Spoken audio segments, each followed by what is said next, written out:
아침부터 추운 날씨에 정말 하나님을 사랑하는 마음으로, 교회를 사랑하는 마음으로 열심히 달려오셨을 줄로 믿습니다. 반갑습니다. 이제 우리가 기대한 이제 세미나 강의를 듣게 되는데요. 우리 강사 목사님 제가 잠깐 소개해 드리겠습니다. 다 같이 자리에 앉아 주셨으면 좋겠습니다. 네, 강사 목사님은요, 성함이 조주희 목사님이십니다. 우리 안내 뒷장에 우리 강사 목사님에 대해서 소개가 다 나와 있는데요. 장로 신학교를 졸업하셨고 또 장로 신학대학원에 석사학위를 받으셨고요. 양력이 굉장히 많으십니다. 더욱더 미국 캘리포니아 주에 있는 패서디아에 있는 오래된 이 신학교인데요. 거기 풀러 티오레티컬 세미널리라는 그 신학교에서 신학 박사 학위를 받으셨고요. 또 이렇게 사역만 이렇게 많이 하시는 것이 아니라 사회에서도 굉장한 많은 일들을 하고 계시는 그러한 훌륭한 강사 목사님이십니다. 또 평양노회장님도 하셨고 지금 현재는 성암교회의 담임으로 지금 하고 계시거든요. 그래서 오늘 여러분들에게 마음껏 강사 목사님이 가지고 계신 모든 재직으로서의 그러한 은혜를 쏟아 부어 주실 것입니다. 그래서 귀를 여시고, 아멘, 마음을 여시고 오늘 마음껏 받아 먹으시기를 바랍니다. 우리 강사 목사님 나오실 때에 할렐루야로 우리 맞이하겠습니다.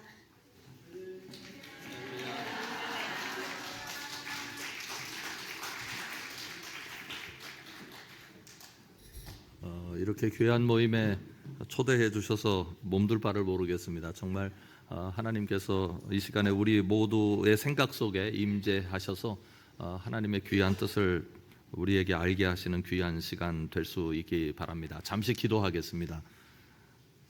하나님 아버지, 저희들에게 가르쳐 주시옵소서. 하나님께서 가르쳐 주시는 것에 대해서는 저희들이 다 아멘으로 받을 수 있도록 저희 심령 가운데 성령의 기름 부어 주시옵소서. 예수님 이름으로 기도드립니다. 아멘. 오늘은 이제 저한테 강의를 요청하셔서 세 가지를 준비해봤어요. 첫 번째 강의는 교회가 무엇일까 하는 이야기를 좀 나누게 될 거고요. 두 번째로는 교회에서 사역을 하는데 재직이라고 하는 존재들이 사역하는 사람들 아니겠습니까? 그러면 사역자가 누구냐? 자신의 정체성에 관해서 이야기를 하게 되겠고, 세 번째로는 교회와 연결해서 세상 속에 우리는 그리스도인으로 살아가는 사람들인데 어떻게 살아가는 것이 좋을까 하는 이야기를 하려고 합니다. 먼저 교회란 무엇인가 이야기를 하려고 하는 이유가 있습니다. 여러분, 우리는요 배운 대로 삽니다. 그런데 여기서 제가 여러분들에게 말씀드리고 싶은 건 뭐냐면 가르친 대로는 살지 않는다는 겁니다. 그러니까 우리가 배우는 메커니즘이 굉장히 복잡해요. 왜 그러냐면 부모님에게도 배우기도 하고 선생님에게 배우기도 하고 이웃 어른에게 배우기도 하고 심지어 나보다 나이 적은 아이들한테 배우기도 하잖아요. 아이들은 부모님 때문에 성장합니다. 그럼 부모님들은 어떻게 성장할까요? 아이들 때문에 성장합니다. 그러니까 배우는 게 굉장히 우리는 많은 경로를 통해서 우리 속에 가르침이 들어오기 때문에 그 가르침대로 우리가 사는 것 같긴 한데, 그러나 가르치는 것과 배우는 것은 전혀 다른 문제입니다. 왜냐하면 부모님께서 그렇게 말씀하셨는데 그 부모님의 뜻대로 살지는 않았고, 부모님에게 가르쳐줘서 배웠다기보단 내가 저거를 본받고 싶어서 가져온 것만 배우는 거예요. 가령 예를 들면 허인행 선생님이란 분한테 초등학교 6학년 때 배웠는데 그 선생님이 졸업식 날, 전에는 이제 학교 마당에서 졸업식을 한 다음에 그 다음에 반으로 다 들어왔다고요. 그래서 선생님의 이렇게 졸업 증명서를 하나씩 줬거든요. 그 선생님이 주시는 걸 저는 받았는데, 그때 이제 아이들 모아놓고 한 말씀 하십니다. 앞으로 어떻게 살아라. 그런데 어떤 말씀을 하셨느냐면, 한 계단씩 올라가라.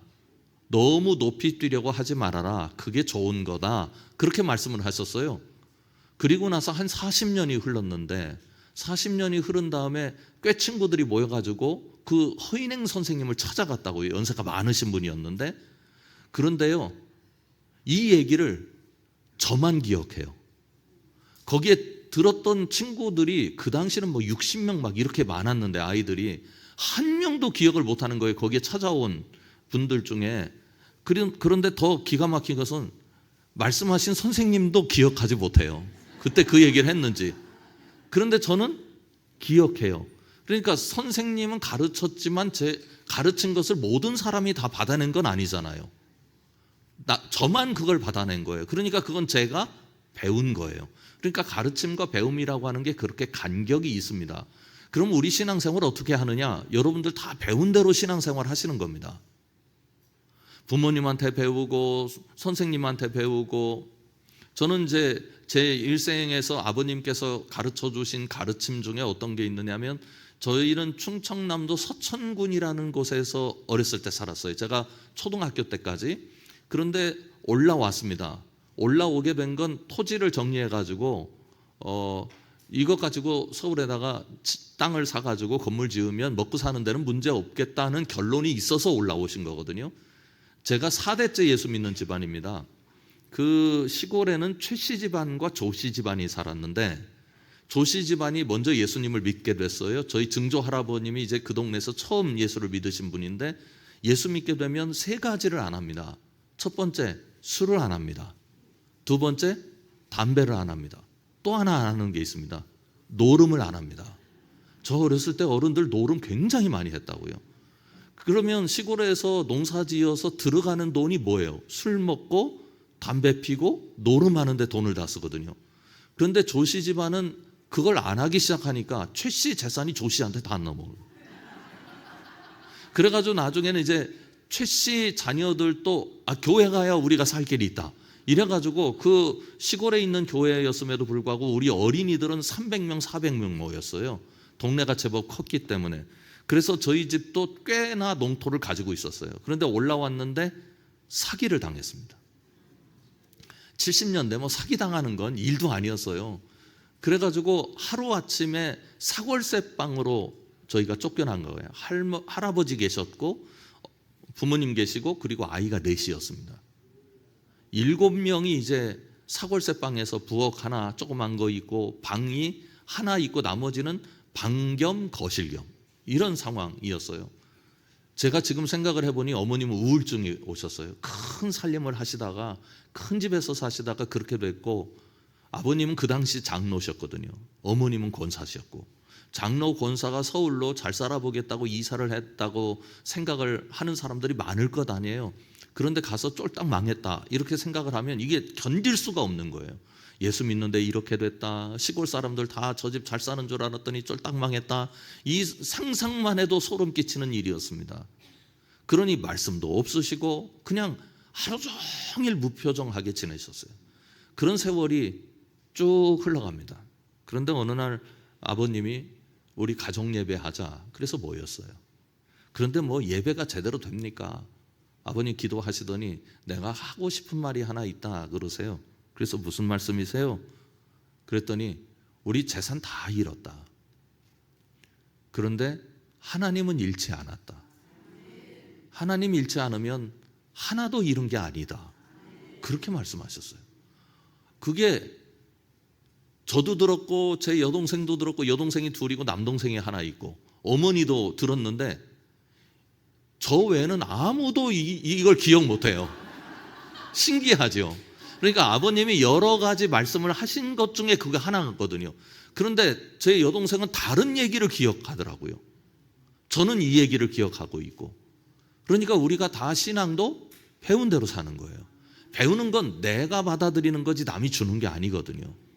그래서 우리가 신앙을 가지고 사는데 이 배웠다고 하는 건 어떤 거냐면 이론이 있다는 겁니다. 나름대로. 그러니까 여러분들은 목회자들도 계시고 또 여기에는 평신도들도 계신 것으로 알고 있는데, 여러분들에겐 다 이론이 있습니다. 구원에 대한 이론, 교회에 대한 이론, 또 뭐 개인 그 영적인 생활에 대한 이론, 나름대로의 다 이론을 가지고 있다고요. 이걸 어려운 말로 신학이라고 그럽니다. 여러분들이 가지고 있는 이론. 자, 이론이라고 하는 게 얼마나 중요한지를 말씀드리죠. 예수님의 이름이 뭡니까? 예수. 그렇죠. 그리스도는 이름이 아닙니다. 그 헬라어 크리스토스라는 말이죠. 그런데 그거를 히브리어에서는 뭐라고 하느냐면 메시아라고 말합니다. 그러니까 예수 그리스도는 예수는 메시아다, 구원자다, 그런 뜻이거든요. 그런데 바울이라는 사람 예를 한번 들어보죠. 바울은 예수님을 만나기 전에 예수를 메시아로 받아들였습니까? 거절했습니까? 거절했잖아요. 거절한 건 무엇 때문에 거절한 거죠? 바울이 가지고 있는 신학, 구약을 통해서 자신이 배운 신학이 예수는 아무리 봐도 메시아가 아니다, 그렇게 생각을 한 거죠. 그런데 나중에 사도 바울이 예수님을 만나고 예수님을 메시아로, 그리스도로 받아들이죠. 그래서 그리스도를 위해서 평생을 헌신하고 목숨을 바쳤습니다. 우리가 평생을 헌신하고 목숨을 바친 걸 뭐라고 그럽니까? 신앙이라 그래요. 그렇죠? 그러면 바울에게 신학이 먼저입니까? 신앙이 먼저입니까? 그렇죠. 많은 사람들이 착각을 해요. 어떤 착각을 하느냐면 신앙이 있어야지 신학은 필요 없다. 그런데 여러분들이 가지고 있는 신앙적인 모든 상황은 신학이라고 하는 토대 위에 세워졌어요. 예수가 그리스도다, 이게 신학이에요. 아니라고 생각하는 사람들도 있으니까. 그래서 우리의 신앙은 사실은 신학에 의해서 결정됩니다. 우리가 삼위일체 하나님을 믿죠. 그런데 삼위일체라는 말이 성경에 있습니까? 없습니까? 없어요. 그러면 삼위일체라는 말을 만들어 놓은 건 누가 만든 거예요? 신학에서 만들어진 얘기예요. 그런데 삼위일체를 우리는 믿습니다. 삼위일체를 믿지 않으면 뭐라 그래요? 이단이라 그러잖아요. 그러니까 그만큼 신학이 중요한 거예요. 그런데 제가 이제 교회란 무엇인가를 여러분들과 나누고 싶은 이유는 무엇 때문이냐면 최근에 전 세계적으로 교세가 감소합니다. 여러 가지 이유가 있긴 있습니다. 감소하는 이유가 사회적인 이유도 있고 종교적인 이유도 있고 고등 종교가 지금 다 어려움을 경험하고 있거든요. 그러니까 여러 가지 이유는 있긴 있습니다만, 그러나 다른 이유들보다는 교회적 이유는 없을까 하고 학자들이 연구를 하기 시작했어요. 그게 한 5, 60년, 길게는 한 70년 정도 된다고 볼 수 있습니다. 왜냐하면 서구는 일찌감치부터 그렇게 줄기 시작했거든요. 그런데 지금은 전 지구적인 현상입니다. 아직도 조금 부흥하고 움직이는 교단들이 있고 나라들이 있긴 있습니다. 아프리카의 일부, 그 다음에 아메리카의 일부가 그렇습니다. 그리고 그 중에 중요한 교단들은 오순절 계통의 교단들이 좀 움직이고 있기는 하나, 오순절 교단들이 그 약간 어려움이 있는데 그건 뭐냐면 교회가 조직이 약하고 사회적 영향력이 적습니다. 그래서 복음 전파에 있어서는 교인 수를 늘리는 데는 좀 괜찮습니다만 어려움이 있다고요. 그러니까 전 세계적인 현상이에요. 그러면 우리가 가지고 있는 교회에 대한 생각이 옳은가에 대한 질문이 생겨나기 시작했어요. 그래서 지금은 교회론적인 수정이 많이 이루어지고 있는 상황입니다. 그래서 우리가 교회를 모르면 안 된다 하는 생각 때문에 교회에 관한 이야기를 먼저 끄집어내고 요즘 이 교회의 변화들이 어떻게 일어나고 있는가 여러분들이 아실 필요가 있다, 그런 생각이 듭니다. 우리가 그동안 이제 가지고 있었던 전통적인 교회론이라고 하는 게 있어요. 교회는 이런 거다라고 생각하고 있는 이 전통적 교회론이 부흥의 시대 속에서는 제대로 작동을 했는데 이 부흥의 시대가 끝나고 나서는 제대로 작동하지 않는 것 같아요. 여기서 부흥이라는 이야기도 하죠. 부흥이라는 이야기가 성경에 있습니까? 없습니까? 단어가 한 번 나옵니다. 근데 한 번 나오는데 언제 나오느냐면 수룹바벨이 다시 성전 재건을 할 때 나오는 용어예요. 그러니까 부흥이란 말은 숫자의 성장과는 아무런 관계가 없는 용어로 사용됩니다. 그런데 우리는 부흥이라고 하는 것도 뭐라고 생각을 해요? 부흥하면 금방 숫자부터 생각을 합니다. 이게 신학적인 경향 때문에. 제가 풀러에서 공부를 했는데 풀러가 가지고 있었던 굉장히 중요한 그 신학적인 흐름이 있었는데 교회 성장학입니다. 이 교회 성장학을 제일 많이 배우셔가지고 우리나라에서 성공적으로 목회를 하신 분이 곽선희 목사님. 그분도 플로에서 교회 성장학 공부하신 분이거든요. 몇 분이 있습니다. 대표적인 목사님들이 이 교회 성장학을 통해서 부흥이란 말이 교회 숫자 성장이라고 하는 것과 연결됐고, 그리고 목회자들에게 이름이 붙여진 게 저 사람 부흥시켰다, 부흥 못 시켰다, 이런 방식으로 교회를 생각을 해서 목회자들끼리 모이면 몇 명 모이는 교회냐, 이게 중요한 거예요. 그래서 그것에 의해서 그 목사님의 수준이 정해지는 것. 그래서 저희 교단이 이제 장로교에서는 세계에서 가장 큰 교단인데, 가면은요 계급이 있어. 1,000명 이상, 3,000명 이상, 10,000명 이상. 같이 서로 언어가 섞이질 않아요. 교제도 잘 섞이지 않고요. 이런 상황을 보면서 세상 사람들이 뭐라고 얘기를 하기 시작했느냐면, 교회가 기업 같다, 이런 얘기를 한 거예요. 자, 그러면 그 얘기를 하나 해보죠. 제가 역촌역 근처에서 목회를 합니다. 전에는 역마다 역장이 있었어요. 명예역장이요. 제가 명예역장을 했어요. 명예역장이라고 하는 게 역촌역에 조금 선교비를 지원하고, 그리고 안에 시위를 달아놓고 이런 것들을 하고, 가끔 가서 직원들을 격려하고 밥 사주고 그런 거 하는 거예요. 그런데 저희 교회가 이제 그 개찰구, 옛날 말로 개찰구라고 그래, 출입하는데 그쪽에 가서 여름에는 시원한 차, 그리고 겨울에는 따뜻한 차를 서비스를 했습니다. 명예 역장이니까 역장 노릇은 해야지, 이렇게 생각을 하고 했는데, 어느 날 제가 전철 타려고 들어가 보니까 위에서 다른 교회가 전도를 하고 있더라고요, 입구에서. 그런데 그 역천역이 굉장히 깊어요. 근데 가운데 들어가 보니까 가운데서 또 한 교회가 전도를 하는 거예요. 저 맨 밑에는 제가 섬기는 교회가 있고. 그러면 한번 묻겠습니다. 이 세 교회가 전하는 게 같은 거예요, 다른 거예요? 같은 거잖아요. 그런데 누구 교회 오래? 자기 교회 오래. 그러면 같은 걸 전하면서 우리께 좋다고 하는 거를 어디서 많이 봐요? 시장에서. 그리고 우리 가게 오라고 하는 걸 뭐라고 하는 거예요? 호객행위. 그러니까 외형적으로 보면, 아니 예수 안 믿는 사람들이 보기에는 다 똑같은 복음을 전한다는데 어느 교회 가는 게 무슨 문제가 있느냐? 그럼 한 교회만 하면 되지. 저게 왜 다 교회들이 나와서 우리 교회 오라고 저렇게들 열심을 품느냐? 그러니까 다른 사람들이 보기에는 지들 먹고 살려고 호객행위 하는구나, 이런 느낌으로 오는 거죠. 그래서 이게 뭐가 문제가 있구나, 성경을 우리가 제대로 이해하고 사나 하는 것을 이제 연구하기 시작했어요. 제가 논문 쓸 때 이분의 책을 인용을 많이 했는데, 앨런 허쉬라는 사람이 있는데요. 이 사람이 이런 연구를 하는 중간지대 사람입니다. 그러니까 그 앞에 30년이 있어요. 그리고 제가 논문을 쓴 지가 한 20년 됐으니까 그 이후에 더 이제 발전을 해왔는데, 이분이 가진 이야기가 상당한 영향력을 끼치게 됐어요. 이 전통적인 교회론에서 하나님이 계시잖아요. 우리는 삼위일체 하나님을 믿습니다. 그런데 하나님께서 만드신 게 뭐예요? 세상입니다. 그런데 세상에 하나님을 알아요, 몰라요? 모르잖아요. 그러면 그 세상을 알려주는, 하나님을 세상에 알려주는 게 뭐냐? 교회입니다. 그러니까 우리는 이런 방식의 생각을 가지고 있어요. 하나님이 계시고 세상은 하나님을 모르니까 우리가 하나님을 알아서 그 하나님을 세상에 전파한다라고 하는 생각을 가지고 있는 거죠.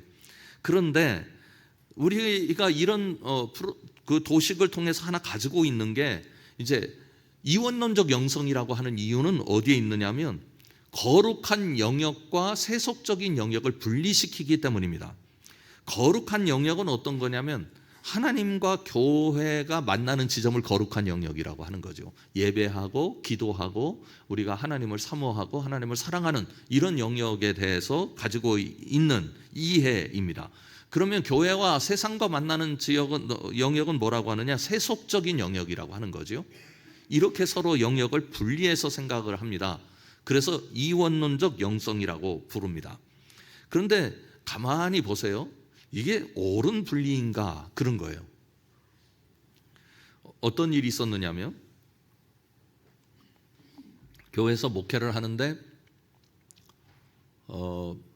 노래방에 가시는 분들이 계시더라고요. 예수 믿는 분들 중에. 여러분들도 가시죠? 안 가시는 분들도 계신가요? 예. 노래방에 가시면 찬송가 부르십니까? 아니죠. 트로트도 부르고, 예. 발라드도 부르고, 여기 뭐 팝을 하실 분들은 많지 않은 것 같은데, 요즘 노래는 잘 못하겠지만 그래도 옛날에 추억의 노래들 많이 부르실 것 같아요. 그런데 한번 묻겠습니다. 그거를 교회에서 부르면 됩니까? 안 됩니까? 왜 안 됩니까? 한 입으로 거기 가서 하면 안 되고, 예배 시간에 부르는 거 말고요. 교회에서 뭐 교제할 때 무슨 뭐 교육실에서 같이 밥을 먹다가 노래하면 사람들이 뭐라 그래요? 그 교회에서 그게 왜 그런 노래를 하느냐 그러잖아요. 제가 목회하면서 한 번은 이제 권사님들이 모여 있는데 누군가가 가요를 했어. 근데 제가 이렇게 간 거예요. 그러니까 갑자기 조용해지더라고. 그 딴짓하다가 들키면 조용하잖아요. 그래서 솔직히 얘기해보라고. 뭐 하고 있었느냐 그랬더니 목사님이 욕한 건 아니고요. 그러더니 노래하고 있었다고. 옛날 노래. 근데 왜 갑자기 그치냐 그랬더니 목사님한테 혼날까 봐서 그쳤다고. 그러면 그 권사님한테 물었어요. 그럼 권사님은 노래방 가서는 찬송가만 하세요? 그랬더니 아니래.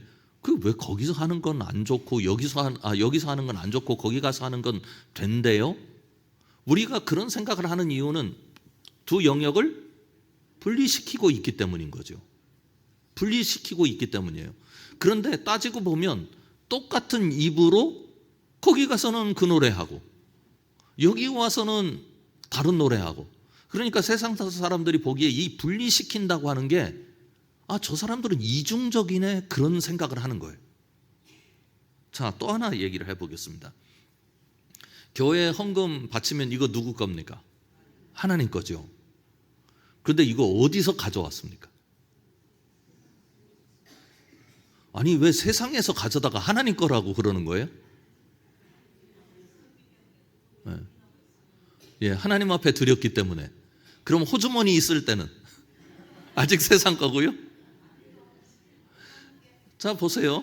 그러면 세상에서 가서 그 돈을 벌 때 종교 조사를 하고 봅니까? 안 하고 봅니까? 아니 우리 집에 밥 먹으러 왔는데 내가 식당 하는데 저 사람한테 불교예요? 다른 종교예요? 하고 물어보고 팔지는 않죠. 그리고 여러분들이 어느 그 음식점에 가서 음식을 사 잡수실 때도 그 사람한테 당신 종교가 뭡니까? 우리는 기독교인이라서 기독교인 아니면 안 갑니다. 그러지는 않잖아요. 불교인이 운전하는 버스를 타고 오실 수도 있는 거고, 또 부동산 투자를 했는데 그 집 주인이 불교인이었는데 내가 그 집 이어받아가지고 내가 큰 부자 될 수도 있잖아요. 그러니까 우리 속에는 지금 굉장히 많은 게 이렇게 혼재되어 있는 거예요. 막 헷갈려. 이게 도대체 돈은 세상에서 벌고 이건 또 하나님 거라고 갖다 바치고 하나님께 바치면 이거는 더 이상 세상 게 아니고 뭐 이런 복잡한 구도가 있는 이유는 무엇 때문이냐면 이렇게 서로 분리시켜서 생각을 하기 때문이라 이 말씀입니다. 그런데 우리가 생각을 해보면 이런 생각들이 상당히 구약적인 배경을 가지고 있다는 사실을 알 수 있어요. 자, 베드로가 한 번 설교할 때 최초에 몇 명 모였습니까? 3,000명. 그리고 두 번째는 5,000명. 와, 열등감이 이만저만이 아닌 거죠.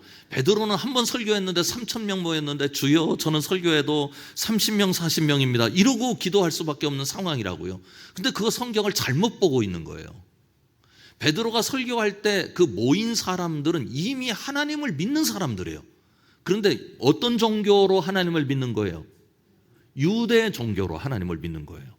그런데 예수님이 하나님의 아들이라고 그러니까 사람들이 물밀듯이 몰려온 거죠. 그러니까 이방인들에게 전도할 때 그렇게 한 게 아니에요.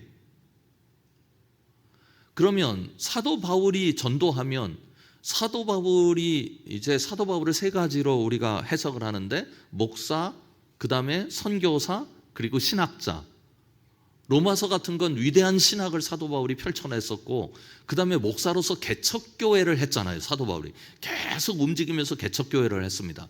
사도 바울이 세운 교회 중에 가장 큰 교회가 어떤 교회인지 아세요? 그 말썽꾸러기 교회, 고린도 교회입니다. 가장 긴 기간 머물렀습니다. 그러면 고린도 교회가 몇 명이나 모였을까요? 여러분들 어떻게 생각하세요? 고린도 교회라 하면 우선 교회라고 하는 건물을 따로 가지고 있지 않았어요. 그 당시는. 그러니까 고린도에 있는 교회에게 편지하노니 이렇게 되어 있고, 데살로니가 지역에 있는 교회들에게 편지하노니 이렇게 되어 있었다고요. 그 얘기가 어떤 얘기냐면 건물이 없었으니까 집 안에서 모였을 것 아닙니까? 제가 그 당시 자료를 찾아보니까 가장 많이 모일 수 있는 공간을 가진 집은 한 150명 정도 모일 수 있어요. 대부분 그래도 모인다 싶으면 한 30명 정도 안팎이에요. 그러면 모이는 자리가 어디냐면 우리식으로 얘기하면 대청마루예요. 옛날에 시골집에 가보면 가운데 대청마루가 있잖아요. 그런 스타일이었거든요. 그러면 사도 바울이 사람들을 모아서 막 강연도 하고 설교도 하고 성경 공부도 시켰는데, 그때 많이 모인 사람이 얼마나 되었을까? 그 교회들이 얼마나 모였을까? 몇 명 안 됩니다. 그럼 사도 바울이 능력이 없어서 몇 명 못 모은 걸까요? 뭔가 이 교회라고 하는 개념에 대해서 우리가 지금 여러 가지 경로를 통해서 배운 이것들이 성경에서 가르치는 것과 부합하는가 하는 생각을 학자들이 모여서 얘기를 하면서 이 교회론이 문제다, 이렇게 생각하는 게 문제다라고 이제 얘기를 한 거죠. 그러면 어떻게 해야 되느냐? 그러면 이 사람이 그 교회론을 이렇게 바꿔야 한다고 이제 얘기를 합니다. 이 그림을 자세히 보면 아까 그 그림부터 보죠. 예, 이 그림을 한번 보시면, 이 그림을 보시면 질문을 하나 하겠습니다. 세상이 누구 겁니까? 하나님 거죠. 그러면 하나님 것과 세상이 하나님 거라고 그랬는데 그림을 보면 세상과 하나님이 어떻게 돼 있어요? 분리되어 있죠. 이 그림에 문제가 있는 거 아니에요? 하나님을 아는 건 누구밖에 없습니까? 교회밖에. 그런데 세상에서 하나님 움직이시나요? 안 움직이시나요?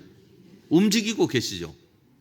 근데 세상을 향해서는 우리는 어떤 용어를 사용합니까? 너희들 타락했다. 그렇게 용어를 사용하죠. 타락한 세상이기 때문에 거기에는 마치 사탄 마귀만 움직이는 것 같고 하나님은 움직이는 것 같지 않은 거예요. 그러니까 우리가 이 혼재된 생각으로 하나님을 세상과 분리시켜 버렸다고요. 그래서 세상에서 움직이시는 하나님을 우리가 잘 인정 안 하려고 해. 어떤 측면에서만 인정하냐면 세상이 교회 얘기를 들을 때, 그때는 하나님이 움직이신다고 하는데 교회 얘기 안 들으면 하나님은 안 움직이시는 거예요. 그런 생각을 가지고 있는 이 복잡한 그 상황이 있습니다. 자, 이 얘기를 여러분들이 주목을 하셔야 돼요. 이 그림을 보면 하나님과 교회가 만나죠. 그렇죠? 그러니까 우리가 예배하고 기도하고 하나님을 섬깁니다. 그런데 하나님과 세상도 만납니다. 이 하나님과 세상이 만나는 지점을 일반적 은혜라고 말합니다. 뭐 일반 은총이라고 부르기도 하고요. 가령 예를 들면 여기 양천구에 비 오는데 신광교회만 비 안 오는 적은 없죠. 그렇죠? 다 비가 오면 우리가 다 비를 맞습니다. 신광교회만 비 오고 양천구에 비 안 오는 적도 없다고요. 그러니까 하나님은 일반 은총을 우리에게 내려주셔서 우리가 살아갑니다. 이것뿐만 아닙니다. 세상에 왕이라는 제도, 임금이라는 제도, 지금은 대통령이라는 제도를 두어서 정치가 움직이게 해가지고 그 세상을 운영하고 계신 거죠. 마음에 마땅하지 않아서 맨날 기도할 때마다 하나님 좀 정치가 잘 되게 해주십시오. 맨날 기도를 하긴 하지만 어찌됐든 이 정치 체계가 움직여가지고 우리가 지금 먹고 살아가고 있는 거예요. 경제인들도 있죠. 경제인들, 여기 그 대기업에 종사하시는 분들이 계신지 모르겠는데 대기업들이 전 세계 기업들과 관련해서 우리가 먹고 살아가고 있지 않습니까? 문화도 움직이고 예술도 움직이는 거, 이 모든 것에 하나님의 움직임이 있다는 것을 우리가 알아야 한다. 일반 은총이다. 칼빈에게 성령의 사역에 대해서 가르쳤는데, 칼빈이 성령의 사역에 관해서 가르쳤는데 제3 사역이라고 나와요. 칼빈을 읽으신 분들은 아시겠습니다만, 제3 사역은 일반 세계 문화, 예술, 정치, 경제에서 하나님이 성령을 통하여 지금도 일하고 계신다, 이렇게 얘기를 하거든요. 그러니까 하나님은 세상을 그냥 방치해 놓고 니들끼리 알아서 해, 니들끼리 지지고 볶고 그렇게 살아도 나는 간섭 안 할 거야, 이렇게 하시는 분이 아니라 어느 때는 세상에 직접 통치자들을 치시기도 하시고 세상을 바꾸어 놓으시기도 하고 세상의 흐름을 완전히 끊어 놓기도 하시면서 하나님의 의도를 따라서 세상 가운데서 움직이고 계신다. 그래서 우리가 그리스도인이라면 세상에서 움직이시는 하나님을 보는 눈이 있어야 한다 하는 거고, 그리고 교회와 세상이 만납니다. 교회와 세상이 만나는 부분에 대해서도 마찬가지입니다. 이제 이런 얘기가 있어요. 교회가 복음을 위해서 직접적으로 무언가를 하는 것, 조금 이따 그건 말씀드리겠습니다. 뭐 전도를 한달지 뭐 하여튼 사람들을 만난달지 이런 일들이 있죠. 그거 외에 구제를 하잖아요. 제가 어떤 충격적인 소리를 들었느냐면 구제는 그 맨 나중에 교회가 해야 할 일이다. 그러니까 교회의 우선순위를 이렇게 쭉 나열을 한다면 맨 마지막에 구제를 넣어야 한다, 이제 이런 거예요. 그러니까 다른 거에 더 예배에 더 힘써야 하고 선교에 더 힘써야 되고 교회가 가지고 있는 본연의 임무에 힘써야 한다, 이렇게 얘기를 하더라고요. 그 본연의 임무 속에 구제는 없는 겁니다. 그런데 그렇지 않습니다. 하나님께, 예수님한테 그 율법사들과 그리고 그 서기관들이 질문을 했어요. 가장 큰 계명이 뭐냐고요? 그래서 예수님이 가장 큰 계명 2개를 얘기하셨죠. 뭐를 얘기했습니까? 하나님 사랑, 이웃 사랑. 그런데 자세히 읽어보시면 이 둘이 하나라고 그랬어요. 이게 무슨 뜻이냐면 이런 거예요. 하나님을 사랑한다고 하는데 이웃 사랑을 안 하면 이 사람은 하나님 사랑하는 사람이 아니에요. 이웃 사랑을 한다고 하는데 하나님 사랑 안 하면 이 사람은 이웃 사랑 안 하는 사람이에요. 하고 있는 사람이 아니에요. 그러니까 하나님 사랑은 이웃 사랑을 통해서 증명될 수 있어요. 하나님, 저 성경에 보면 그렇게 말씀하고 있잖아요. 하나님을 섬긴다고 하면서 이웃이 지금 굶어가고 있고 병들어 있는데 그들을 돌보지 않는 거, 예수님도 말씀하셨잖아요. 옥에 갇혔을 때 너희들이 나를 문안하지 않았고 병들었을 때 나를 문안하지 않았고, 그런 자들 어디 못 간다고? 천국 못 간다고. 그러니까 내가 이웃을 만나서 사랑을 하는 이유는 무엇 때문이에요? 하나님을 사랑하기 때문인 거예요. 하나님을 사랑하는 이유는 이웃들을 하나님의 사랑으로 섬기기 위해서 하는 거예요. 그러니까 이 2개는 서로 만나는 지점이기 때문에 구제라고 하는 것, 이웃사랑이라고 하는 것, 지역사회를 섬기는 건 교회의 본질이에요. 본질에서 벗어나는 게 아니라고요. 그렇게 교회와 세상과 하나님 사이를 만나야 된다, 이제 그런 얘기를 하고 있는데요. 그 그림에 우리가 주목할 부분이 어디냐면 가운데 지점입니다. 그림 한번 보여주시겠어요? 이 가운데 지점이 어떻게 우리가 설명을 하느냐면 성육신적 참여라고 얘기를 해요. 저는 안 보여주셔도 되니까, 저희가 제일 크게 잘 보이니까 이것만 보여주십시오. 이 성육신적 참여라고 하는 건 어떤 의미를 갖느냐를 여러분들이 좀 잘 이해해 주셨으면 좋겠습니다. 제가 그 대학원을 입학한 다음에 군대를 갔습니다. 그래서 늦게 간 거죠, 다른 사람들에 비해서. 그 늦게 가서 근무한 곳이 어디냐면 그 당번실, 사단장 당번실에서 근무를 했습니다. 그 근무를 하게 된 이유는 무엇 때문이었느냐면, 제가 본래는 화학병과에서 일하던 군인이었는데 그 부대의 직할 대장이 그 부대의 그 지휘관이 사단장 비서실장이 됐어요. 보직 변경이 됐다고요. 보직 변경을 할 때 저를 데리고 간 거예요. 그 사단장 비서실에 8명이 근무를 하고 있었는데, 사단장 비서실은 상상과는 달리 무지 바쁜 곳입니다. 뭐 눈치도 많이 봐야 되고 전화도 8대가 있거든요. 따르릉 울리면 전화기가 똑같이 생겨가지고 어디서 울리는지를 알 수가 없을 정도로 처음에는 헷갈리는 곳이 굉장히 긴장되어 있는 곳입니다. 그래서 뭐 밥 먹을 때도 줄을 안 서고 먹는데 저놈들 높은 데 있다고 줄 안 서네, 그런 게 아니고 밥 먹을 시간이 따로 없어요.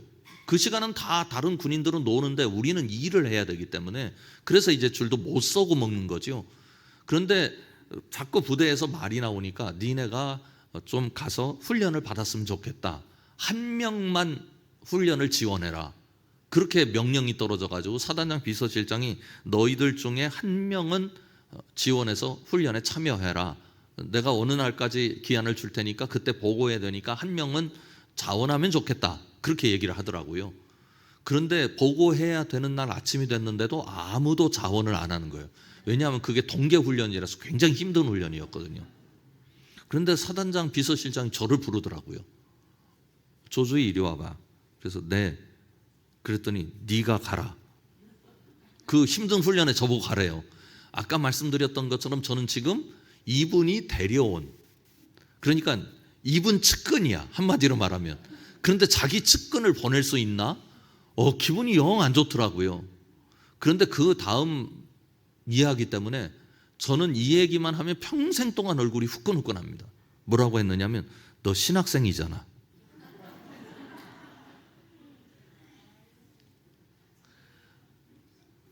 제가 자원했으면 얼마나 좋았겠어요. 얼마나 좋았겠어요. 성육신적 참여라고 하는 게 이런 거예요. 그러니까 똑같은 상황 속에서 제가 굳이 자원해야 할 이유는 일반적인 상황 속에서는 없어요. 그러나 제가 누구기 때문에? 신학생이기 때문에. 신학대학원에서 공부하는 학생이기 때문에 자원해야 될 의무가 있는 거예요. 누구 앞에서? 하나님 앞에서. 그러니까 자원에서 들어가는 곳은 세상이고 저는 교회고 하나님 앞에 저는 서 있고, 그래서 세상에 제가 전도하러 가는 게 아니잖아요. 지금 훈련에 참여하는 거예요. 세상 일 하는 거예요. 그런데 세상 일을 누구의 이름으로 하는 거예요? 하나님의 이름으로. 이게 성육신이라는 거예요. 그러니까 우리가 지금 생각을 바꿔서 세상에서는 세상 일 하는 것처럼 하고 교회에서는 교회 일 하는 것처럼 하는 건 아까 서로 나뉘어 있는, 영역을 이원론적으로 바라보는 입장에서 있는 거고, 이거는 그런 게 아니라는 거예요.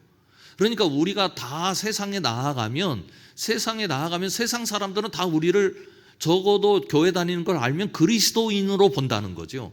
그러면 그런 세상 가운데 내가 살아갈 때 나는 세상의 언어로 살아가는 사람이 아니라 하나님의 어법으로 살아가고 하나님의 기준으로 살아가는 거라고요.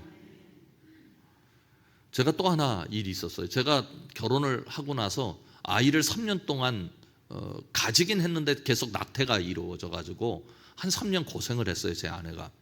그래가지고 어떤 분이 그 당시에 차병원의 여성의학연구소라는 곳을 알려줘 가지고 그곳이 임신을 도와주는데 굉장히 큰 도움이 된다. 그래가지고 그때 뭐 그 인공수정 막 이런 얘기가 나올 때예요. 제 딸이 93년생인데요. 그래서 이제 그곳에 갔는데 그 교인, 제가 잘 아는 지인이 소개해 줬기 때문에 의사도 잘 알고 있고, 그런데 거기 가보니까 진짜 힘든 분들 많더라고요. 인공수정 했는데 그게 잘 안 돼가지고 어려운 분들이 그냥 계속해서 줄을 지어서 기다리는데 보통 가면 한 2시간 기다린다고요. 근데 저희는 가면 의사가 아니까 간호사를 시켜가지고 저를 부르는 거예요. 그러니까 주변에 있는 사람들이 저 사람 빽 있나 보다. 저렇게 와서 금방 가네. 그러고 자기들은 이제 힘들어 죽겠는데 얼마나 부럽겠어요. 근데 그 소리가 집에 왔는데 잠이 안 와요. 밤이 됐는데 자야 되는데 저 사람 빽 있나 보다. 그래서 제가 병원에 전화를 해서 우리 먼저 부르시지 말라고, 우리도 줄 서서 치료받겠다고. 그 왜 그러냐고, 무슨 일이 있으셨느냐고. 의사 선생님한테 저 목사잖아요. 목사가 의사와 지인이라고 해서 금방 들어가는 건 목사의 도리는 아닌 것 같습니다. 그래서 다음부터 2시간 이상 기다려가지고 들어갔는데 와, 힘들긴 힘들더라고요. 그래도 그렇게 살아야 되는 거예요. 예수님께서 성육신 하셨다는 말은 예수님께서 하늘의 문화, 하늘의 권력, 하늘의 보좌, 하늘의 이권을 다 놓으시고 우리 가운데 오셨잖아요. 힘들게 오셨어요. 그래서 우리가 진짜 하나님이 사랑이구나. 아니, 하나님이 하늘에서 니들 노력을 해봐, 니들 열심히 노력을 해서 내가 원하는 기준에 있는 그런 모습을 보여주면 내가 너희들 끌어올릴게, 너희들 구원할 거야, 그런 게 아니고 우리가 잘못하고 우리가 죄 가운데 삶에도 불구하고 우리 가운데 찾아오셔서 우리를 치료하시고 우리를 세우시고 우리를 구원받게 하시고 하나님의 생명을 갖도록 역사하신 그 모습을 우리가 성육신이라고 한다면 교회도 이제는 성육신 해야 된다, 세상에 가서. 그래서요, 지금 저는 이제 그 교회 목회도 하고 있지만 활동이 조금 반경이 넓은 편입니다. 넓다는 말은 이 일 저 일을 많이 한다는 말이 아니고 그 교회 밖의 일과 관련된 일을 몇 가지를 해요. 그렇기 때문에 교회 밖 인사들과 자주 만납니다. 그런데 한 번은 목사님, 교회를 왜 이렇게 요즘 사람들이 배척하려고 하는지 아십니까? 그러더라고요. 그래서 설명해 보세요. 이제 대학 교수셨는데 이분이 그렇게 얘기를 하는 거예요. 직장에 들어갔어요. 그런데 부장님이 예수 믿는 분이야. 그래서 부장님한테 내가 예수 믿는다는 사실을 알렸어. 그랬더니 부장님이 나를 총애하는 거예요. 뭐 어려운 일이 있어도 잘 봐주고 또 혼날 만한 일 있어도 적당히 잘 넘겨주고, 그렇게 해서 내가 신입사원에서 뭐 대리로 승진하는데 부장의 도움을 받았어요. 그럼 우리는 교회 와서 뭐라고 그래요? 예수 믿는 부장님 만나가지고 하나님의 은혜를 받아서 내가 이렇게 대리로 다른 사람들보다 일찍 승진했다, 이렇게 얘기하잖아요. 그런데 다른 사람들이 보기에는 뭡니까? 빽인 거예요. 그러니까 자기 지휘관이, 자기 위에 보스가 예수 믿는 사람이면 직원들이 다 긴장한대요. 왜요? 이 사람 누구만 자꾸 점수를 좋게 줘요? 예수 믿는 사람만. 그러니까 우리 직장에서는 누가 없어져야 우리가 공정한 대우를 받는 거예요? 예수 믿는 사람. 이런 거예요. 우리가 하나님의 은혜라고 이야기했던 것이 세상에서는 불공정으로 보이는 일들이 일어나고 있다는 거예요. 자기 제자 중에 자기가 진급 대상이었는데 그 교회 다니는 그 망할 놈 때문에 자기가 진급을 못했다. 그런데 자기 진급 심사하는 사람이 예수 믿는 사람이다, 이러고 와서 얘기를 하는 걸 보고 그분도 신앙인인데 깜짝 놀란 거예요. 근데 우리 사고가 그런 게 굉장히 많아요. 가령 예를 들면 또 이렇게 말씀을 드릴 수 있습니다. 차를 타고 가는데 4명이 차를 타고 왔어요. 그런데 교통사고가 났어. 예수 믿는 2사람은 안 다쳤어. 근데 예수 안 믿는 사람은 다쳤어요.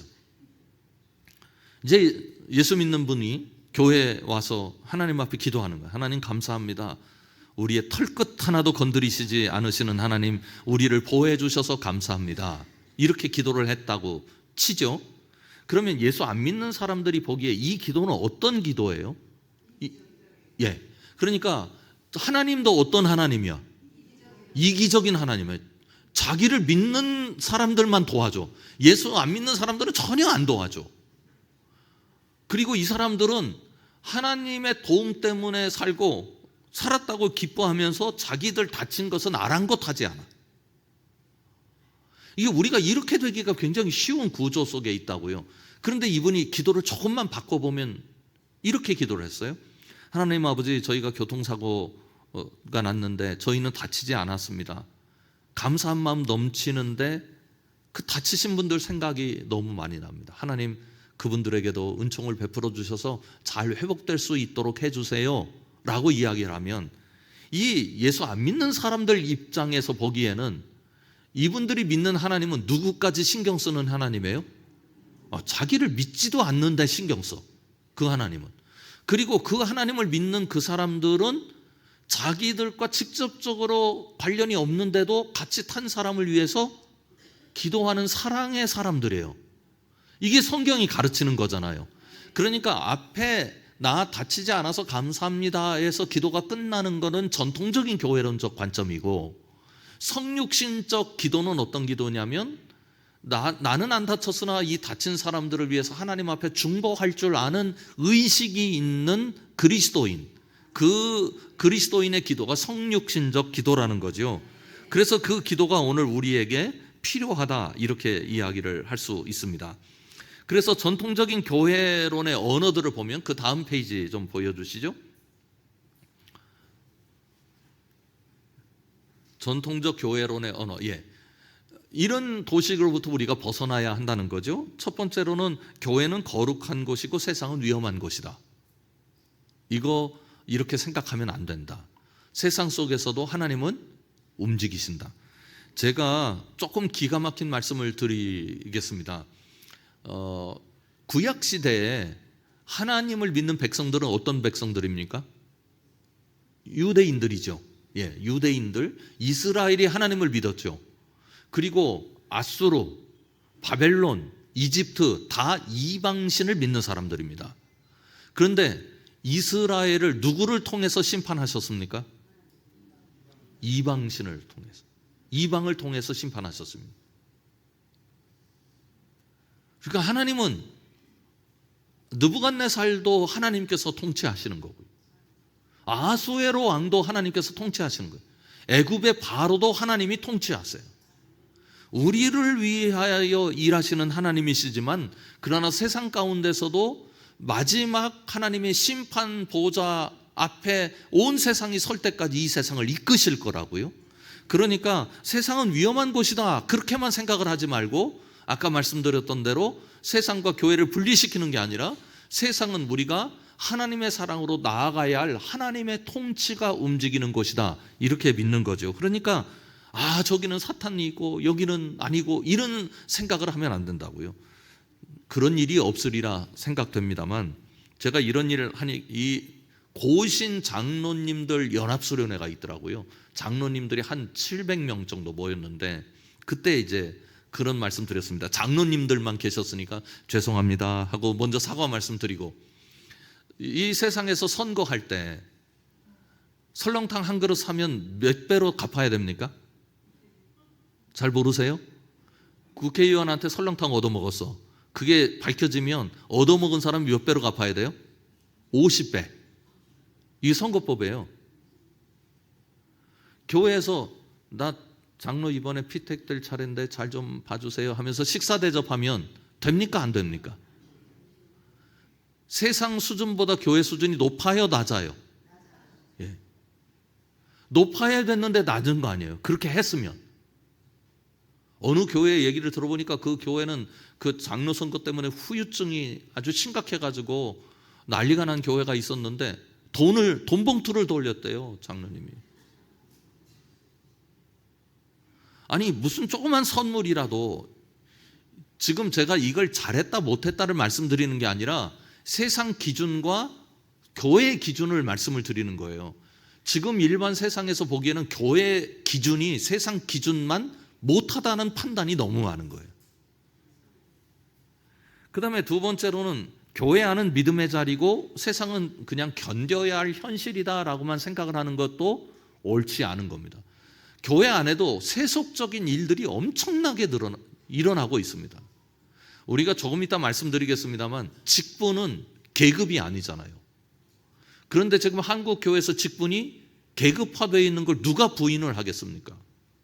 이런 부분들, 분명히 세속적인 모습들이 교회 안에서도 너무나 많이 일어나고 있고, 그런데도 그냥 공간이 교회 공간이면 거룩한 거고, 밖에서 이루어지면 거룩하지 않은 거고 하는 생각들은 우리가 바꿔야 한다는 거죠. 그 다음에 주일은 하나님의 시간이고 평일은 다시 세상의 시간이다, 이렇게 생각하는 겁니다. 평일도 하나님의 시간입니다. 우리가 성육신적으로 살아가야 하니까요. 제가 어떤 교회, 전통적인 교회 얘기를 들었어요. 청년이 찾아와가지고 저한테 얘기를 하는데, 청년부가 이제 청년부 끝나면 회식하러 갈 때가 있대요. 그래가지고 장로님한테 엄청 혼났대요. 주일날 밥 사 먹었다고, 매식했다고. 그런데 자기는 안 돼. 그 장로님은 주일 예배 끝나고 집에 가기 전에 식당에 가서 밥 잡수시고 들어가신대요.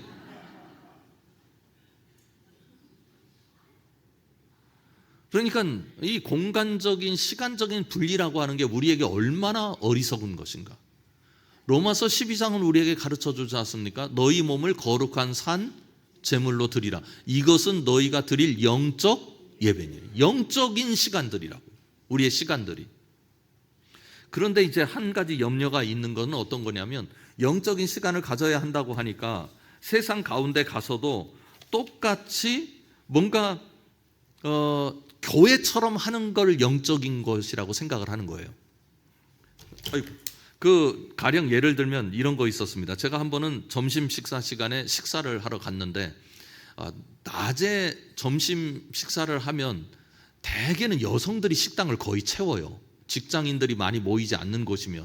그날도 여성들이 빼곡하게 둘러 앉았는데 저쪽에 있는 권사님 그 테이블이 있더라고요. 제가 권사님이라고 알았던 이유는 그분들이 서로 권사님이라고 불렀기 때문이에요.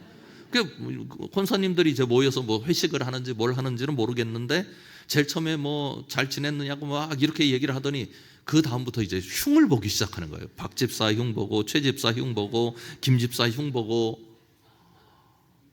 그런데 이게 여러 명 앉으면, 여러분들도 조심하셔야 돼요. 한 17명만 앉으면 목소리가 커져요, 평상시보다.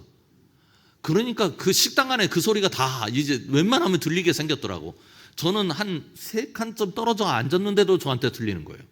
그래가지고 제가 가서 그 옆에서 식사들 하시는데 조금만 소리를 줄여주시면 좋겠다고, 아니 목사라고 말했다가 한 대 얻어맞을 것 같아서 권사들이 얘기를 하는데, 그래서 이제 그렇게 부탁을 드렸어요. 그랬더니 이분들이 굉장히 인격이 좋으신 분들 같아요. 조용히 했어요. 그런데 그게 5분을 못 가더라고. 또 그러는 거예요. 그러면 거기에 모여있는 다른 분들이 이 얘기를 들었을 거 아니에요. 그러면 저는 백발백중 그럴 겁니다. 나 다른 데 다 가도 교회는 안 간다. 왜요? 나 없는 데서 내 인생을 씹을 거 아니에요, 다른 사람들이. 그런 공동체처럼 보이는 거예요. 거기서 하나님 사랑을 얘기한들, 뭐 구원이 어떤들, 생명이 어떤들, 그게 무슨 의미가 있겠어요, 듣는 사람들에게.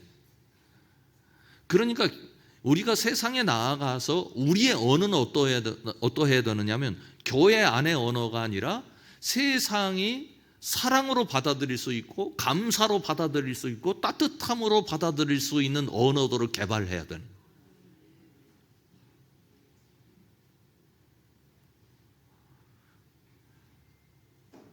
가령 또 재밌는 경험들이, 이제 목회를 오래 하다 보니까, 제가 교육전도사 할 때는 교회가 10,000명이 좀 넘는 교회에서 교육전도사를 했습니다. 그런데 그 교회는 독특하게 교육전도사들도 활동을 많이 시켰어요. 그래서 저도 교육하는 시간이 하나 있었거든요. 그래서 많은 대상을 놓고 이제 교육을 하다 보니까 교육전도사임에도 불구하고 교인들이 많이 알고 있는 거예요. 그래서 이제 신학대학원을 다닐 때 청바지를 입고 이 잠바 입고 이제 가방을 이렇게 메고 등에 메고 전철을 탔는데, 그 전철이 이렇게 대부분 앉아 있었고 저 혼자 서 있었어요. 근데 마침 어느 곳에 자리가 하나 생겼어. 그런데 뭐 그때 20대에 자리가 생겼다고 거기 후닥닥 가서 앉지는 않잖아요. 그래서 계속 서 있었는데 어떤 어르신이 저쪽 칸에서 이쪽으로 오시더니 거기 가서 앉으시더라고요. 앉으시고 나서는 쭉 이렇게 훑어보는 거예요. 제가 서 있었거든요. 그랬더니 전도사님 여기 자리 비었으니까 앉으세요 그러는 거예요. 70은 좋게 넘으셨어. 그런데 전도사님 할 때 설마 절 부르는 건 아니고 다른 칸에 있는 분이 누군가 오겠지 그랬는데 저를 쳐다보고 있더라고요, 이렇게. 그래서 저는 모르는 분이니까 그분은 아는지 모르지만 제가 개인적으로 한 번도 만난 적이 없는데, 그래서 저는 아니겠지, 누군가가 뭐 누구 있겠지, 그리고 서 있는데 이분이 걸어오시네, 저한테로. 걸어오시니까 이제 전도사님 불렀지, 걸어오시지, 그러니까 전천에 있는 사람들이 다 저를 쳐다보는 거예요. 20대를 향해서 70대 할머님이 여기 와서 앉으라고 자리를 본인은 일어서고 저를 앉히려고 하는 거니까, 와, 이제 그러지 마세요. 그러니까 우리가 세상에서 움직여야 하는 건, 그게 교회 안에서는 사랑이고 그 교회 안에서는 대접일 수 있으나, 세상 사람들이 이해할 수 있는 사랑, 이해할 수 있는 언어, 이해할 수 있는 방식으로 다가가야 우리가 사랑을 가진 사람들입니다라고 말을 할 때 설득력이 생기는 거예요. 저희 교회가 작은 도서관을 가지고 있습니다. 어린이 전용 도서관인데 아이들이 한 1,500명 정도 그 회원으로 가입되어 있거든요. 그래서 활발하게 움직이는 도서관인데, 저희 교회가 그 도서관을 만들 때 재정적으로 넉넉하지 못했습니다. 그래서 도서관을 만들었는데, 지금도 도서관이 한 2만 권 정도, 어린이 책만 2만 권 정도 있거든요. 근데 2만 권 꽂아봐야 별로 꽂힌 것 같지가 않아요. 그럴 정도였는데, 그 당시에 도서관을 만들어 놓고는 책을 우리 교회가 열심히 모았는데 5천 권을 모았어요. 그래서 5천 권을 꽂아 놓으니까 이게 말이 안 되는 거죠. 그래서 이제 어떻게 하면 이 도서관에 책을 많이 구입할 수 있을까 하다가, 한 분이 어떤 아이디어를 냈느냐면, 신문지를, 집에서 모아놓은 신문지를 다 가져와서 페이지로 팔면 도서관 책으로 교환할 수 있다. 그러니까 그거 좀 했으면 좋겠다. 그래가지고 주일날 신문을 교인들이 다 가져오는데 트럭으로 싣고 나가도 이게 몇 푼 안 되더라고, 신문 판 게요. 그래서 좀 한심하게 느껴졌어요. 그런데 저희가 이제 지역사회를 위한 사역들을 개발을 할 때, 교회 그 교인이 있었고, 그 조직 중에, 그리고 지역 조직이 있었고, 전문가 조직이 있었어요. 근데 지역 조직에 동장님이 들어가 계셨다고요. 그 뭐 새마을 부녀회장도 거기 계셨고, 이웃에서 제법 그 지역에 영향력을 미치는 몇 분을 저희가 회의비와 교통비를 드리면서 모셔가지고 회의에 참석하도록 그렇게 요청을 했거든요. 그런데 동장님이 이 얘기를 들은 거예요. 그리고 나서 저한테 이렇게 말씀을 하시더라고요. 제가 섬기는 교회가 성암교회인데, 성암교회가 돈 좀 있나 보다. 그러니까 이제 좀 이웃 사랑을 해가지고 성암교회 이미지를 끌어올리려고 이 교회가 노력하는 교회인가 보다, 그렇게 생각을 했다는 거예요. 그런 생각 가지셨으면 뭐하러 오셨어요? 안 오셔도 되는데. 그랬더니 동장인데 또 안 하면 욕할 것 아닙니까? 그래서 제가 어쩔 수 없이 이 조직에 참여했습니다, 그러더라고요. 근데 그 다음 말이 중요해요. 그런데 교회가 움직이는 걸 보니, 교회가 교회 경비 쓰는 것도 전전긍긍하는 교회인데, 그런 교회가 이웃 사랑하겠다고 도서관을 만드는 모습을 보면서 저는 감동했습니다. 저 교회 등록하겠습니다. 그래서 예수 믿게 된 동장님 이야기가 있습니다.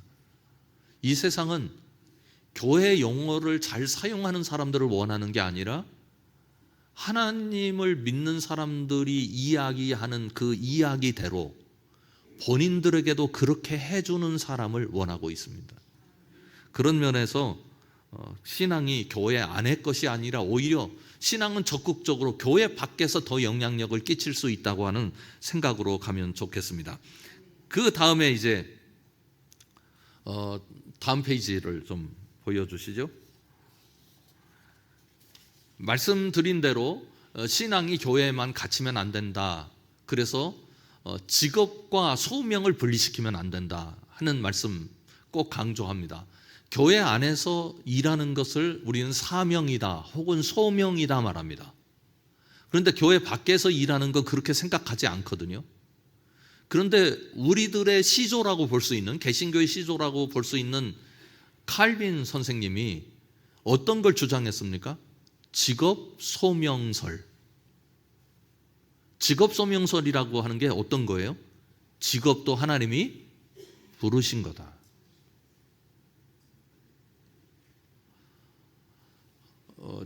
지금도 저한테 잘하는 그 장로님이 한 분 계세요. 저희 교회 장로님이 아니고 다른 교회 장로님인데, 제가 저희 교단에서 뭔가 그 집회가 있을 때 한번 가서 강의를 했는데, 거기에 그 대부분들이 다 남자였거든요. 그런데 그분들한테 그런 얘기를 했어요. 예수 믿으면 회사에서 땡땡이 치지 마세요. 그렇게 말씀을 드렸어요. 그랬더니 그 목사님이 너무 매력적이었다, 그 말씀이. 그래서 이제 저를 좋아하게 됐다고 그 장로님이 그렇게 말씀을 하시더라고요. 왜요? 그렇게 하지 말아야 하는 이유는 이 직업 누구의 장이에요? 하나님의 장인. 여기도 내가 사명감을 가지고 일을 해야 하는 곳이죠. 단순히 돈을 버는 것이 아니라고요. 그래서 우리가 하나님의 마음을 가지고 여기서 일하면, 여기가 누구를 대상으로 해서 일했건 간에 그게 법만 어기지 않는 거라면 그거 다 하나님의 역사 아니에요. 그게 하나님의 은혜라고요. 그렇게 여기면서 살아야 된다. 그래서 이 전통적인 교회론이 교회의 사회적 책임을 약화시켜 가고 있는 겁니다. 그래서 사회적 책임에 대해서 교회가 어떤 반응을 보이면서 가야 하는지에 관해서 우리가 한번 깊이 생각을 해볼 필요가 있다, 그렇게 여겨집니다. 그래서 교회론적인 수정을 해야 됩니다. 한번 다음 페이지를 보여주시죠. 교회론적 수정이라고 하는 건 이런 건데요, 그동안은 교회가 어떤 거에 관심을 두었느냐면 성장에 관심을 두었어요. 저 믿지 않는 세상 가운데서 믿는 사람을 세우는 일, 그러니까 하나님께서 우리에게 선교의 명령을 해주셨기 때문에 선교를 열심히 하게 되는 거죠. 열심히 해서 교회 안으로 하나님의 백성 삼는 것이 우리가 쓰는 에너지의 거의 전부였다고요. 저는 이 망언이라고 생각을 하는데요, 한번 제가 길을 가다가 전도하는 분들 얘기를 잠깐 듣게 됐어요. 그랬더니 어떤 교인을 놓고, 그 전도 대상이 교인이더라고. 보니까 이제 들렸었거든요, 신호등을 기다리느라고. 그런데 그 교인한테 뭐라고 얘기를 하느냐면, 우리 교회가 하나님이 더 역사하신대. 제가 대놓고 그분한테 뭐라 그랬어요? 하나님이 차별을 조장하시는 분이냐? 아니, 어느 교회는 하나님이 더 역사해 주시고, 그 무슨 말까지 했느니, 니네 교회 은혜 없다고 그러더라. 아니, 교회가 세워진 게 하나님의 은혜 때문에 세워진 것 아닙니까? 두세 사람이 모이면 내가 그들 중에 있겠다고 말씀하셨으니, 두세 사람도 천국에서 보배와 같은 교회예요. 50명이 모여도 보배 같은 교회 아니에요. 어떻게 그렇게 차별적인 언어, 망언을 사용하냐고요. 그런데 그런 생각을 하게 하는 결정적인 이유는 모이는 것에 힘쓰니까 그런 거예요. 모여서 몇 명이 모였느냐가 교회의 실력을 가늠하는, 마치 물건을 몇 개 팔아먹었느냐가 기업의 실력을 가늠하는 것처럼 그런 가늠자가 돼버리니까 이게 교회가 문제가 있는 거죠. 그러면 그런 상황 속에서 어떻게 옮겨야 하느냐, 그 옆에 그림으로 옮겨야 되는 겁니다. 그 옆에 그림은 어떤 거냐면 이런 거예요. 교회는 가는 교회예요. 오는 교회가 아니라. 교회는 세상에 하나님의 백성들을 파송하는 공동체예요. 그럼 파송하려면 교회에서 뭘 해야 돼요? 무장을 시켜줘야지. 예. 그래서 교회에 모이게 하는 이유는 파송하기 위해서 무장시켜주는 일을 감당하는 거예요. 그래서 교회에서 잘 무장되면 세상에 나아가서 실력 있는 그리스도인으로 설 수 있으니까.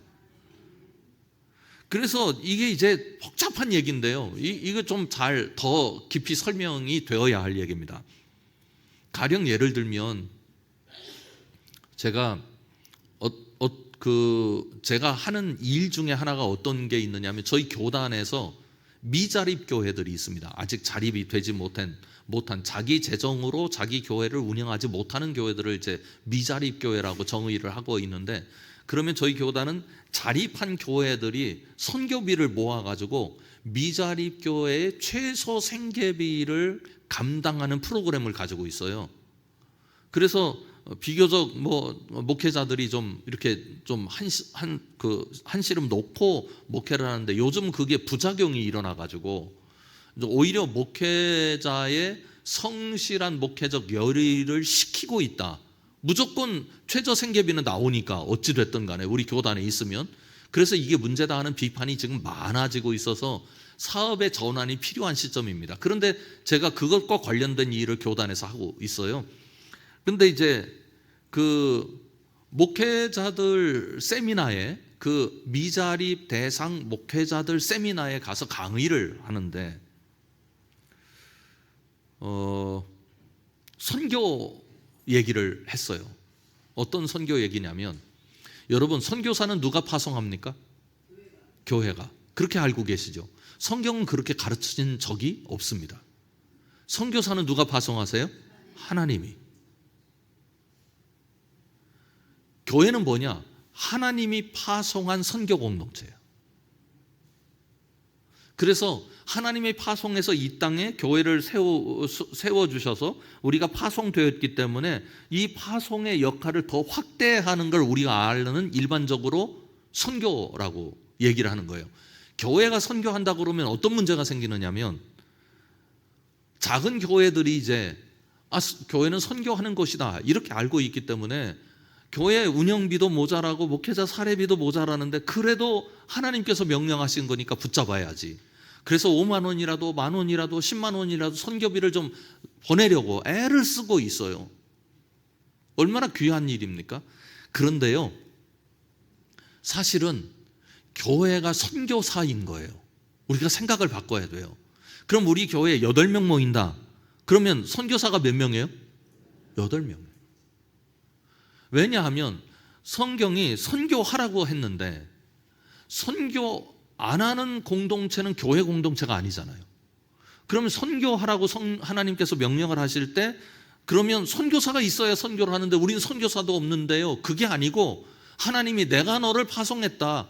이 세상 나라에 너를 파송했고 너는 지금 선교사로 사는 거다.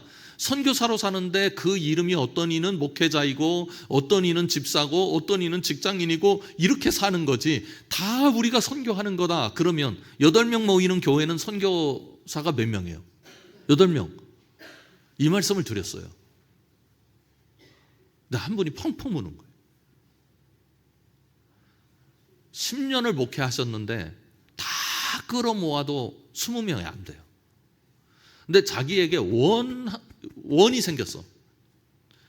이거는 해야 되는데 내가 못한다 하는 거가 뭐였느냐면 선교를 마음껏 하고 싶은데 그걸 못하는 거예요. 그러니까 이게 마음속에 열등감으로 작용해가지고 하나님, 저는 선교사 한 명도 제대로 돌보지 못하는 목회자입니다. 제가 목회자로 살아서 뭐 하겠습니까 하는 가슴에 한이 맺힌 거예요. 그런데 8명이 모여도 8명이 다 선교사니까 우리 교회에 8명 선교사 있는 교회다라고 얘기하는 것이 성경이 가르치는 교회의 모습이다. 그러니까 이 체증이 다 내려간. 그런데 그 교회가 그러면서 힘을 내셔가지고 얼마 전에 만났는데 요즘 100명 가까이 모입니다 그러시더라고요. 여러분, 우리가 세상의 기준에 의하면 열등감을 가질 수는 있지만, 그러나 우리는 이 세상에 파송된 하나님으로부터 비롯되어서 우리가 이 세상의 사역자로, 이 세상의 그리스도인으로 살아간다고 하는 차원에서는 우리 모두가 하나님의 붙들림 속에 있는 존재들입니다. 그런 의미에서 우리가 다시 한번 생각을 바꿔먹고, 교회가 지금 이렇게 기울어져 가는 세상 속에 있다고 해서 굳이 그것 때문에 우리가 기죽거나 그것 때문에 열등감을 가지거나 그것 때문에 큰일 났다고 염려할 게 아니고, 세상 가운데 우리는 여전히 파송되고 있고 우리를 파송하시는 하나님은 우리를 통하여서 일하실 것이라고 하는 확신을 가지고 살아갈 수 있기를 주님의 이름으로 축원합니다. 오늘 오전은 여기까지 공부하고요. 여러분들 식사 맛있게 하시고 또 오후에 뵙도록 하겠습니다. 이상으로 마치겠습니다.